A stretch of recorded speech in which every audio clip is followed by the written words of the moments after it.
Hey, this is Jeff, Hodl Review. I'm coming to you right here from On the Chain. We got a lot of stuff to talk about today. We're going to talk about XLM, XRP, Stellar, Ripple, and the global economic harmony, and it's all getting ready to start. Boom! Right now. And now, the Hodl Review with Jeff on the Chain.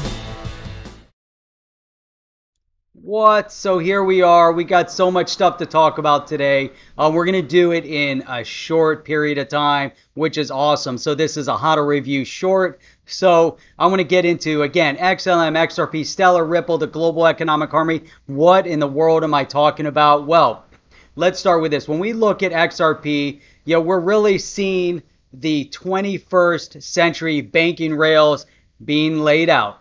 These rails are currently moving millions of dollars in transactions. We're seeing it happen. We're seeing the development of ODL, but potentially what we're anticipating through this structure is multi-billion dollars, even trillions of dollars that are moving monetary transactions every single day. Now, XRP really, made for RippleNet. Was it made for RippleNet? Was it not made for RippleNet? What we do know is that RippleNet has really identified the very best use case for XRP, and this emphasis is for large institutions doing cross-border transactions. Now, really, we're just at the very beginnings of all of this happening. But what we are seeing, and it's happening daily, especially right now, whether this is some black swan event, but we are beginning to see large fissures that are developing in the current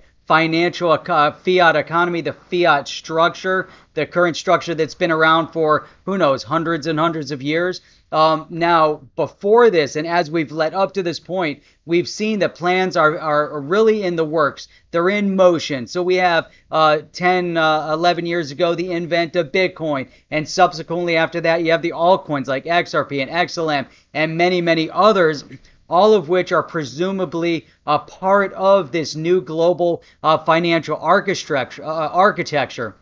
Now, we understand this very clearly because right now we're seeing China rolling out the very first central bank digital currency. We've seen countries like Sweden, the Marshall Islands, Bermuda, and many others that have really begun to introduce digital currency of their own into the economy.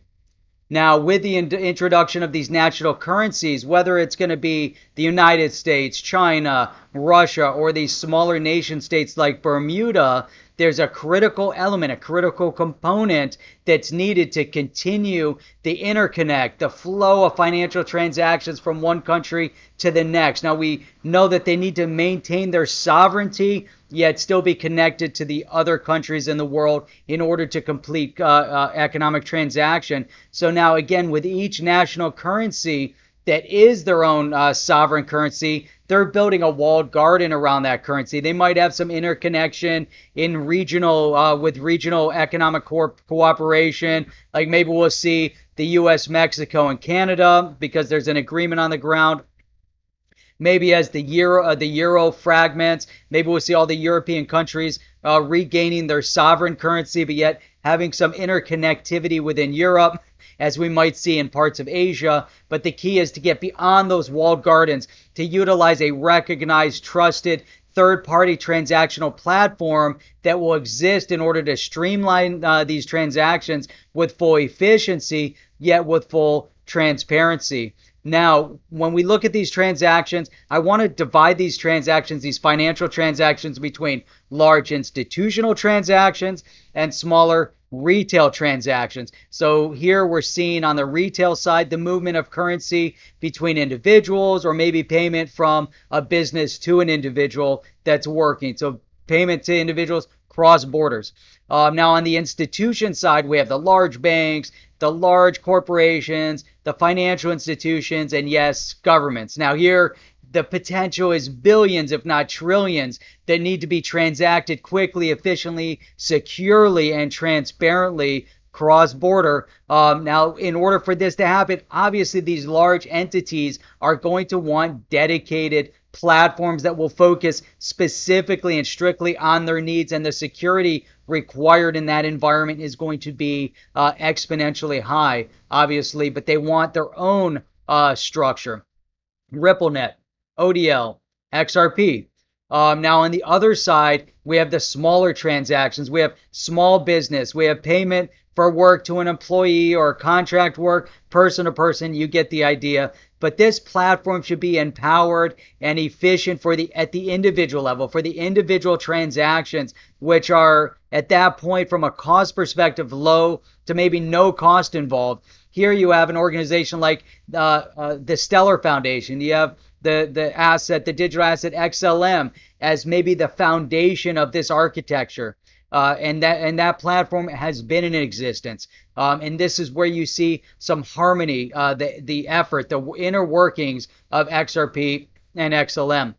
Now, there are obviously two distinct use cases. There's different needs for these two use cases. Again, the institutions have potentially a higher cost. Why might there be a higher cost in the overall structure? Because there's going to be attorneys, there's going to be political elements, there's going to be professional elements that are all intertwined in the transaction.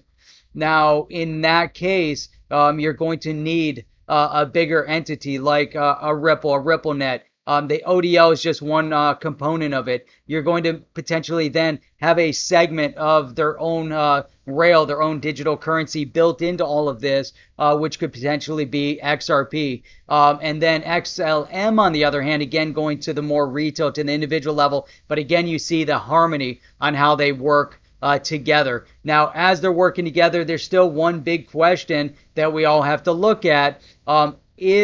Were both of these, specifically, I'm talking about XRP and XLM, were they created to support the foundation of the new global financial system? And really, that's a question to everybody out there. Share your thoughts. Leave some comments below. Make sure you go on to On The Chain Live.